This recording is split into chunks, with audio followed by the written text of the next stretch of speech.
అధ్యక్ష, మంత్రి గారికి నేను అడిగినటువంటి ప్రశ్న ఏంటంటే, ఈ రాష్ట్రంలో ధరణిలో పెండింగ్లో ఉన్నటువంటి అప్లికేషన్లు ఎన్ని, ఏ స్థాయిలో ఆ అప్లికేషన్స్ ఉన్నాయో చెప్పవలసిందిగా మంత్రి గారిని అడిగిన. నిన్న మంత్రి గారు భూభారతి బిల్లు ప్రవేశపెడుతూ చాలా విషయాలు దాంట్లో స్పష్టంగా చెప్పిండ్రు. ప్రత్యేకంగా భూమితో మనిషికి ఉన్నటువంటి బంధం, భూమి లేనిది మనిషి జీవితమే లేదనేది మంత్రి గారు స్పష్టం చేసిండ్రు. దాంట్లో పూర్తిగా వాస్తవం ఉన్నది. మాకు అనిపించింది అధ్యక్ష, ప్రశ్న దానికి రిలేటెడ్ కాకపోయినప్పటికీ ఈ ధరణిలో పడ్డటువంటి కష్టాలు అన్నీ ఇన్ని కావు. సరే, కొత్తగా ప్రభుత్వం భూభారతి అని పేరు మారుస్తుంది. పేరు మారిస్తే కూడా కానీ పేరు మార్పుతోనే సరిపోదు, చాలా ప్రయత్నాలు చేసినట్టు అనిపిస్తుంది. కానీ ఇంకా చేయాల్సింది చాలా ఉన్నది. ధరణి ప్రవేశపెట్టినటువంటి పరిస్థితి ఎంత విచిత్రకరంగా ధరణి పనిచేసిందంటే సార్, బాలనాగమ్మ అనే ఒక నాటకం ఉన్నది సార్. మీరు కూడా గ్రామీణ ప్రాంతం నుంచి వచ్చిన వాళ్ళు కాబట్టి ఆ నాటకం చూసినరేమో అనుకుంటున్నా. దాంట్లో చిలకపానం అంతా కూడా మాయల పకీరు చేతులు ఉంటుంది. మాయల పకీరు ఏడున్నా కూడా చిలక ఎట్లా చెప్పుతే అట్లా ఆడుతుంది. అందరికి అర్థం కాదు. ఈ చిలకేంది, మాయల పకీరేమో కనిపిస్తలేడు, కానీ చిలక మాత్రం మాయల పకీరు చెప్పినట్టే ఆడుతున్నదని అక్కడ చూసే వాళ్ళకి అందరికీ అనిపిస్తుండే. ఈ ధరణి కూడా భూమి ఏమో ఆదిలాబాద్లో ఉంటుండే, హైదరాబాద్ నుంచి అది ప్రొహిబిటెడ్లో ఉండాలన్నా లేదా ఇంకో దాంట్లోకి పోవాలని ఇక్కడికి వెళ్ళే మొదలవుతుండే. ఇక్కడ ఉన్నటువంటి మాయల పకీరు ఎట్లా ఆడిస్తే అట్లా ఆడింది ఆ ధరణి. కానీ అక్కడ ఉన్నటువంటి పట్టేదారు, నా పట్టా భూమిది, నా తాత ముత్తాతల నుంచి వచ్చినటువంటి ఆస్తి, నేను దీన్ని అమ్ముకుంటా అంటే మాత్రం ఆ ధరణి ఒప్పుకోకపోతుండే. ఎప్పటిదాకానైతే మాయల పకీరు ఇషారా రాకపోతుందో, ఎక్కడిదాకానైతే మాయల పకీరు ఆ చిలకకు ఎప్పుడో అప్పటిదాకా రైతు తన పట్టాలున్నటువంటి సొంత భూమిని కూడా అమ్ముకోలేనటువంటి పరిస్థితిలో ధరణి ఉండే. అధ్యక్ష, సామాన్య రైతు గ్రామం నుండి మండల కేంద్రానికి రావాలంటేనే ఇబ్బంది. వ్యవసాయం విడిచిపెట్టి పోనీ మండల కేంద్రంకు అష్ట కష్టాల పాల్పడి మండల కేంద్రానికి వస్తాడు. ఆ తహసీల్దార్ అంటుండే నా దగ్గర ఏమీ లేదు, ధరణి వచ్చిన తర్వాత అంతా పైననే ఉన్నదని. చివరికి ఇంకా ఇతని పైన అధికారి ఎవరు అంటే ఆర్డీఓ. ఇక ఆర్డీఓ దగ్గరికి పోతుండే రైతు. ఆర్డీఓ చెప్తుండే ఇక ఈ కంప్యూటర్ ధరణి వచ్చిన తర్వాత నా దగ్గర ఏమీ లేదు, ఇంకా పైకి పోయిందంటే ఇక మళ్ళా జిల్లా కలెక్టర్ దగ్గరికి ఆ రైతు పోతుండే. జిల్లా కలెక్టర్ అంటుండే నా దగ్గర మిగతా అధికారాలు ఉన్నాయి, కానీ ఈ ధరణికి సంబంధించిన అధికారాలు నా దగ్గర లేవు, ఎక్కడికి పోవాలా సారు అని జిల్లా కలెక్టర్ని అడిగితే, ఇది హైదరాబాద్లో CCLA అనే ఆఫీస్ ఉంటుంది, ఆ CCLA అనే ఆఫీసులో పోతే అక్కడ ఒక శిలక ఉంటుంది, మాయల పకీరు ఎప్పుతా శిలక పనిచేస్తుంది అని అంటే ఈ రైతుకు అర్థం కాక సంవత్సరాల పాటు తిరిగి అద్దపావు చేరుకు పరికి ఏదో కోట్ల రూపాయలు ఉన్నటువంటి భూమిని కూడా లక్షల రూపాయలకు అమ్ముకొని ఆ రకంగా రైతులు ఇబ్బంది పడ్డటువంటి సంగతి మనందరికీ తెలుసు. అధ్యక్ష, తమరి ద్వారా నేను ప్రభుత్వానికి విజ్ఞప్తి చేస్తా ఉన్నాను. ప్రభుత్వాలు చట్టాలు ఏవి చేసినా కూడా ప్రజలకు ఉపయోగపడే విధంగా ఉండాలి. అనేక సందర్భాల్లో మాట్లాడతారు, అధికారాలు మన చేతిలోనే పెట్టుకోవద్దు, అందరికీ అధికారాలు పంచినప్పుడే పరిపాలన సౌలభ్యంగా ఉంటుందని చెప్తారు. ఎన్ని ఘోరాలు జరిగినాయంటే అధ్యక్ష, ఒక పట్టాదారు దగ్గరికి వెళ్ళి నీ చేనుని, నీ పొలంని నాకు ఇంత ధరకు నువ్వు అమ్మాలనంటే ఆ రైతు అన్నాడు, నేను ఎందుకు అమ్మాలా, నా తాత తండ్రుల నుంచి వచ్చినటువంటి ఆస్తి నేను అమ్మనంటే, నువ్వు ఎట్లా అమ్ముకుంటావో నేను చూస్తా, మా మాయల పకీరు శిలక హైదరాబాద్లో ఉంటారు, దాన్ని నేను ధరణి పోర్టల్లో ప్రొహిబిటెడ్లో పెట్టిపిస్తాను వార్నింగ్ ఇచ్చిపోతే, వార్నింగ్ ఇచ్చినటువంటి 2 గంటల తర్వాత ఆ రైతు రిజిస్ట్రేషన్ ఆఫీస్కి వెళ్ళి చూస్తే నీది ప్రొబిటెడ్లో ఉన్నది, నీది నిషేధిత జాబితాలో ఉన్నది, నువ్వు అమ్ముకోలేవు అని ఆ రైతుకు చెప్తే పెళ్లి పెట్టుకున్నటువంటి ఆ రైతు ఏడ్చుకుంటూ రిజిస్ట్రేషన్ ఆఫీస్ నుంచి బయటకు వచ్చి ఏ వ్యక్తి అయితే బ్లాక్మెయిల్ చేసిండో, ఏ వ్యక్తి అయితే అతపావుసి ధరకు నువ్వు అమ్మాలని అన్నాడో ఆ అతని దగ్గరికి వెళ్ళి రైతు బతిమిలాడి ఆ భూమిని అమ్ముకున్నటువంటి సందర్భాలు జరిగినాయి. అధ్యక్ష ధరణి పోర్టల్లో 50-60 సంవత్సరాల నుండి వ్యవసాయం చేసుకుంటున్నటువంటి రైతులు గతంలో సాదా బయానా మీద కొన్నటువంటి ఆ భూములని ఈ ధరణి వచ్చిన తర్వాత కొందరు దేశ్ముఖులు కావచ్చు, కర్నళ్ళు కావచ్చు, మిగతా కొందరు దొరలు కావచ్చు, నక్సలైట్ల భయంకు మారుమూల గ్రామాల నుండి బతుకు తెరువు కొరకు హైదరాబాద్ వచ్చినటువంటి దొరలకు తిరిగి 100,000 ఎకరాలు వాళ్ళ చేతిలో పట్టాలు వచ్చిన తర్వాత 50-60 సంవత్సరాలుగా సాదా బయానా మీద 500-1000 రూపాయలకు ఎకరం కొనుక్కున్నటువంటి ఆ రైతులు వీళ్లకు పట్టాలు వచ్చిన తర్వాత వాళ్ళు అనాథలుగా మారిండ్రు. కూలీలుగా బతకడానికి హైదరాబాద్ వచ్చిన వాళ్ళు పట్టాదారులుగా మారిండ్రు. పట్టాదారులు కావాల్సినటువంటి రైతులు అదే గ్రామంలో కూలీలుగా మారిండ్రు. మీ ద్వారా రెవెన్యూ శాఖ మంత్రి గారికి నేను విజ్ఞప్తి చేస్తా ఉన్నాను. గతంలో ఆ రకంగా ఉన్నటువంటి తప్పులను మీరు ఇప్పుడు కొత్తగా ఈ భూభారతిలో చాలా స్పష్టంగా అన్ని విషయాలు జిల్లా లెవెల్లో కూడా చర్చ జరిగింది. ఆ చర్చలు కూడా నేను పాల్గొన్నా.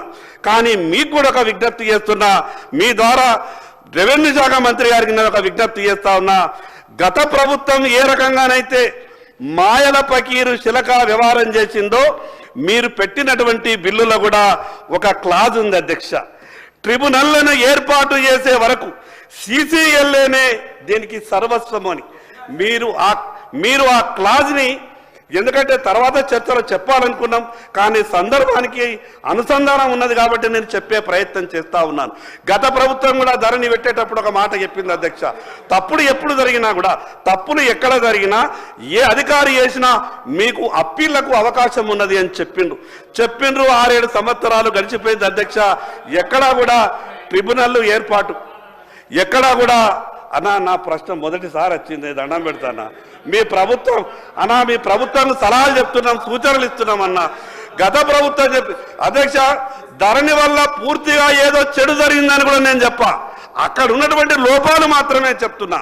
నేను ధరణి వల్ల పూర్తిగా పనికిరాని చట్టం అని కూడా చెప్పా. అక్కడ ఉన్నటువంటి లోపాలు చెప్పేటటువంటి ప్రయత్నం చేస్తున్నా అధ్యక్ష. నేను మీ ద్వారా రెవెన్యూ శాఖ మంత్రి గారికి ఆ విషయం ఎందుకు స్పష్టం చేస్తున్నానంటే CCLA అనేది ప్రభుత్వం చేతిలో. ధరణి పోర్టల్ వచ్చిన తర్వాత అధ్యక్ష ఈ రాష్ట్ర చీఫ్ సెక్రటరీ పదవికి కూడా లేనటువంటి విలువ CCLAకి వచ్చింది.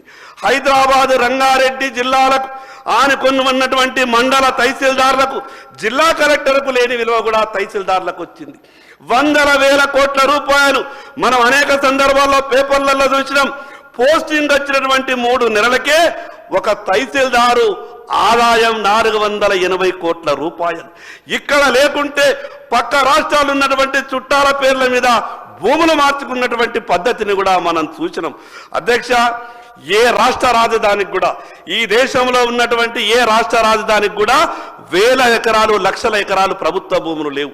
అది మనం చేసుకున్నటువంటి పుణ్యమో ఏవో, ఈ తెలంగాణ రాష్ట్ర రాజధాని హైదరాబాద్కు మాత్రమే లక్షల ఎకరాల ప్రభుత్వ భూమి ఉన్నది. ఇప్పటికీ కూడా ప్రభుత్వం సరైన రీతిలో వ్యవహారం చేస్తే, ప్రభుత్వం ఆధీనంలో ఉన్నటువంటి ఆ భూముల్ని రక్షించుకుంటే లక్షల కోట్ల రూపాయలు రాష్ట్ర రాజధానికి ఆనుకొని ఉన్నాయి అధ్యక్ష. నేను మీ ద్వారా రెవెన్యూ శాఖ మంత్రి గారికి, ప్రభుత్వానికి విజ్ఞప్తి చేస్తా ఉన్నాను. రైతు నేనే స్వయంగా CCLA కార్యాలయానికి వెళ్ళిన అధ్యక్ష. రైతులని 20 మందిని పట్టుకొని పోయినా. 4 సార్లు జిల్లా కలెక్టర్ కార్యాలయం నుంచి వచ్చినాయి, కరెక్షన్స్ ఉన్నాయంటే అక్కడికి వెళ్ళాలా, మళ్ళీ కరెక్షన్ చేసి పంపాలా. ఇక్కడికి వచ్చిన తర్వాత 20 మందిని రైతులను పట్టుకొని నేను లోపలికి వెళ్ళిన. సార్ మీ దగ్గరికి అవి వచ్చినాయి, అవి తొందరగా క్లియర్ చేస్తే బాగుంటుందంటే సహజంగా సీసీఎల్ఏ దగ్గర ఆ లైన్ ఎట్లుంటుందంటే ఒక్కొక్క ఎకరం క్లియర్ చేస్తే 50 కోట్లు 60 కోట్లు. ఆ సార్లు ఏమనుకున్నారు, ఈ సీసీఎల్ఏ సార్ ఈ ఎమ్మెల్యే ఎంబడి పట్టుకొని వచ్చిందంటే ఇదేదో 300-400 కోట్ల విషయం ఉంటుండొచ్చు, ఇంత తొందరగా క్లియర్ చేస్తే కుదరదు అనుకున్నారో ఏమో. నేను 4 సార్లు అయింది సార్. నేను అందుకే మీ ద్వారా గౌరవ రెవెన్యూ మంత్రి గారికి విజ్ఞప్తి చేస్తా ఉన్నాను, జిల్లా కలెక్టర్ల స్థాయిలో సమస్య పరిష్కారం చేసే విధంగా ప్రయత్నం చేయండి. మరి అదే విధంగా దాంట్లో ఇంకొక క్లాజ్ పెట్టు, చివరిగా 1 నిమిషంలో ముగిస్తా అధ్యక్ష. దాంట్లో ఇంకోటి పెట్టిర్రు, సద్భావనతో పనిచేసేటటువంటి అధికారులకు రక్షణ కల్పించాలని. 100% ఈ ప్రభుత్వం ప్రజల కొరకు పనిచేస్తున్నటువంటి అధికారులకు ప్రభుత్వం పూర్తిగా రక్షణ కల్పించాల్సిందే. అంత మాత్రాన వాళ్ళ మీద దావాలు వేయడానికి వీలు లేదు అని క్లాజ్ ఏదైతే పెట్టిండ్రో ఆ క్లాజ్ని తొలగించే విధంగా ప్రయత్నం చేయాలా. అదేవిధంగా చివరిగా sir ORC POB, ORC occupancy right certificate అనేది జిల్లా కలెక్టర్లే ఇచ్చిండ్రు. జిల్లా కలెక్టర్లు ఇచ్చేదానికన్నా ఎక్కువ ఇంకో విలువైన కాగితం ఉండదు నాకు తెలిసినంత. సహజంగా నిజాయితీతో పనిచేసేట అధికారి ఆ కాగితమే గొప్పది అనుకుంటారు.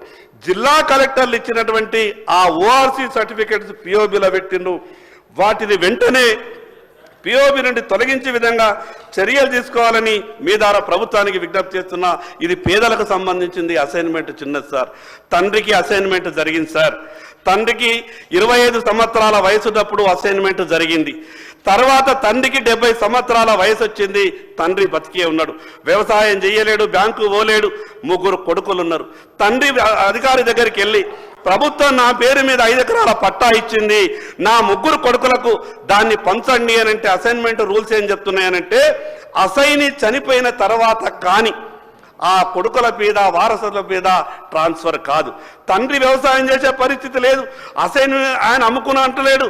తన వారసులకు కొడుకులకు బిడ్డలకు ఆ ఉన్న 5 ఎకరాలని నేను పంచిస్తా, వాళ్ళ పేర్ల మీద రాసిస్తానంటే ఆ నిబంధనలు అడ్డొస్తున్నాయి. కాబట్టి నేను మీ ద్వారా మంత్రి గారికి విజ్ఞప్తి చేస్తున్నా, వెంటనే ఆ నిబంధనలు దీంట్లో మార్చి అసైని తన వారసులకు ఎప్పుడు ఇవ్వాలనుకున్నా కూడా ఆ భూమినిచ్చే విధంగా వెసులుబాటు కల్పించాలని మీ ద్వారా విజ్ఞప్తి చేస్తున్నా. చివరిగా 1 నిమిషం సార్, 1970 కన్నా ముందు ఏజెన్సీ ప్రాంతంలో సాగు చేసుకుంటున్నటువంటి ఏ కులం వారికైనా సరే వాళ్లకు పట్టాలు ఇచ్చే ప్రయత్నం చేయండి. ఏజెన్సీ ప్రాంతంలో ఎందరో మంది ఎస్సీలు, వాళ్ళ జీవన విధానం చాలా అధ్వాన్నంగా ఉంది సార్. 60-70 సంవత్సరాల నుండి అక్కడ భూమి సాగు చేసుకుంటున్నా కూడా 1/70 అనే చట్టాన్ని చూయించి వాళ్ళకు పట్టాలిచ్చే ప్రయత్నం చేస్తలేరు. క్లియర్గా చాలా చట్టం చెప్తా ఉన్నది. చట్టం ఏం చెప్తున్నదంటే 1/70 1970 కన్నా ముందు ఎవరైతే సాగు చేసుకుంటారో ఏ కులానికి సంబంధించిన వ్యక్తికైనా సరే పట్టా ఇవ్వచ్చని చట్టం చెప్తున్నది. కాబట్టి దాంట్లో ప్రభుత్వం ఆలోచించే విధంగా ప్రయత్నం చేయాలని మీ ద్వారా విజ్ఞప్తి చేస్తా ఉన్నాను. ఇక మిగతా ఒక విషయం సార్, ఆఖరికి ప్రతి గ్రామానికి ఒక అధికారిని పెడతామని చెప్పిండు. ఒక గ్రామంలో 60 సర్వే నంబర్లు మాత్రమే ఉంటాయి, ఇంకో గ్రామంలో 600 సర్వే నంబర్లు ఉంటాయి. కాబట్టి ఆ ఎక్స్టెంట్కి తగ్గట్టు మీరు అధికారిని నియమిస్తే బాగుంటుంది. చివరికి సార్ ప్రభుత్వానికి గొప్ప ఇంటెలిజెన్స్ వ్యవస్థ విఆర్ఏ వ్యవస్థ. ఇది ఈ రోజు ఉన్నది కాదు సార్, దాదాపు 250 సంవత్సరాల నుండి ఈ విఆర్ఏ వ్యవస్థ అనేది ఉన్నది. ఈ విఆర్ఏ వ్యవస్థని కాపాడుకోవాలా. మీ ఇంటెలిజెన్స్ పోలీసు కూడా అంత క్షుణ్ణంగా మీకు సమాచారం ఇవ్వదేమో, కానీ ఆ విఆర్ఏ వ్యవస్థ ఎంత గొప్పది అంటే గ్రామంలో చీమ చిటుక్కుమన్నా కూడా ప్రభుత్వానికి సమాచారం ఇచ్చేటటువంటి విఆర్ఏ వ్యవస్థని మీరు కాపాడుతామని చెప్పిండ్రు. దాదాపు ఇంకొక 4000 మంది వాళ్లకు ఎటువంటి ఉత్తర్వు లేక రోడ్ల మీద తిరుగుతున్నారు. కాబట్టి వాళ్ళని పరిగణలోకి తీసుకోవాలని ప్రభుత్వానికి విజ్ఞప్తి చేస్తూ ఈ అవకాశం ఇచ్చినటువంటి మీకు ప్రత్యేకంగా ధన్యవాదాలు తెలియజేస్తూ సెలవు తీసుకుంటున్నాను అధ్యక్ష. గౌరవ సభ్యులు